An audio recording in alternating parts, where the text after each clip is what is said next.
তো সকলকে আজকে আবার আমার একটা নতুন শ্রেণী, তৃতীয় শ্রেণীর আমাদের পরিবেশ বইটি নিয়ে আজকে আলোচনা করব। দেখে নিই, হ্যাঁ?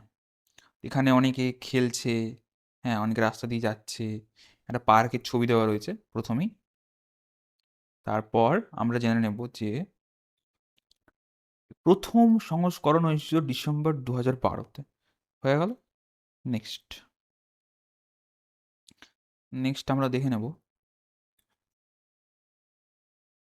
এই জায়গাটা ভীষণ ইম্পর্ট্যান্ট, হ্যাঁ? এই জায়গাটা একটুখানি সবাই দেখে নেবে, ওকে?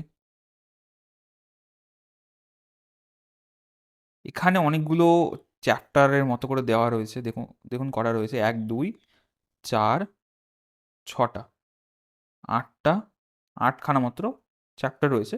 তো আজকে যে প্রথম শরীর এই যে চ্যাপ্টারটা রয়েছে এটাকে নিয়ে আমরা একটু আলোচনা করব, ওকে? তো এটা পার্ট 1 হতে চলেছে। চলে আসি আমরা এবার। এখানে আমাদের পরিবেশ, এখানে ছাত্রছাত্রীরা নিজেদের নাম এবং নিজের পরিচয় যেগুলো রয়েছে সেগুলো তারা লিখবে। আচ্ছা, এবার এখানে দেখুন কি রয়েছে। মানুষের দেহ প্রধান বাহ্যিক অঙ্গ ও তাদের কাজ। এটা হচ্ছে এই যে থিমটা রয়েছে তার মানে নামটা আরকি। তো দেখুন একবার পড়ে নেওয়া উচিত, তাহলে আমরা জেনে রাখতে পারবো আগে থেকে যে আমাদের যে বইগুলো শ্রেণীকক্ষে পড়াতে হবে সেগুলোতে কি, কি দেওয়া রয়েছে এট লিস্ট সেই জন্য এই সিরিজটা আমরা বানাচ্ছি। তো দেখুন কি আছে, ক্লাসে এসে দিদিমণি বললেন, "কাল বিকালে কি, কি খেলা হয়েছে?" বিমল হেসে বলল, "আমরা ফুটবল খেলেছি।" তিতলি বলল, "জানেন দিদি, ও খুব ভালো খেলে।"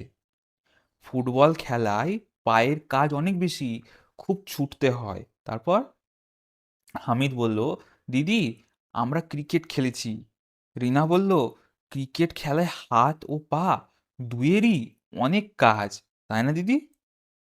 ব্যাট, বল করা, রান নেওয়া, ফিল্ডিং করা সবেতে হাত ও পায়ের কাজ, তাই না? হ্যাঁ। বিনা বলল, "আমরা কাল এক্কা-দোক্কা খেলেছি। এক পায়ে লাফাতে গেলে পায়ের কাজ আরো বেশি হয়। পায়ের পাতা, গোড়ালি, হাঁটু সবেরই কাজ হয়।" আমিনা বলল, "তবে লুকোচুরি খেলতেও খুব ছুটতে হয়।" সাবিনা বলল, "আজ রোজ স্কিপিং করি, তাতেও পুরো শরীরের কাজ হয়।" নিশ্চয়ই, স্কিপিংয়ে আঙুল, কবজি, কনুই, কাঁধ সবেরই অনেক কাজ হয়। তাছাড়া পায়ের কাজ তো আছেই, তাই না? তারপর দল করে বলাবলি, তারপরে লিখে ফেলি। এখানে কি আছে দেখুন, নিচে হাত আর পায়ের নানা অংশের ছবি আছে, সেগুলো কোনটা কি কাজ করে ছবির পাশে লেখো। যেমন হাত দিয়ে আমরা কি করি, আঙুল দিয়ে কি করি, এটা হাতের কবজি, এটা দিয়ে আমরা কি করি, তাই তো? হ্যাঁ, এটা সরি, এটা হাতের আঙুল দিয়ে বোঝাচ্ছে, হাতের আঙুল দিয়ে কি করি, এটা হাত দিয়ে কি করি, এরকমভাবে, তাই তো?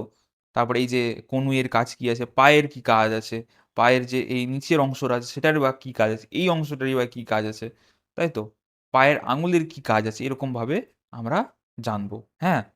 তো প্রতিদিন আমরা অল্প, অল্প করে শিখবো, ঠিক আছে? তো এই যে এইটুকু আমরা আজকে জানলাম, নেক্সট ভিডিওতে আমরা এর পার্ট 2 টা দেখব, ঠিক আছে? তো এটা কি হয়ে গেল আমাদের পার্ট 1।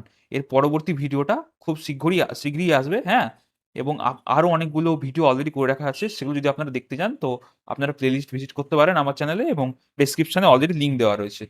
সকলকে অনেক, অনেক ধন্যবাদ এবং অল দ্য বেস্ট।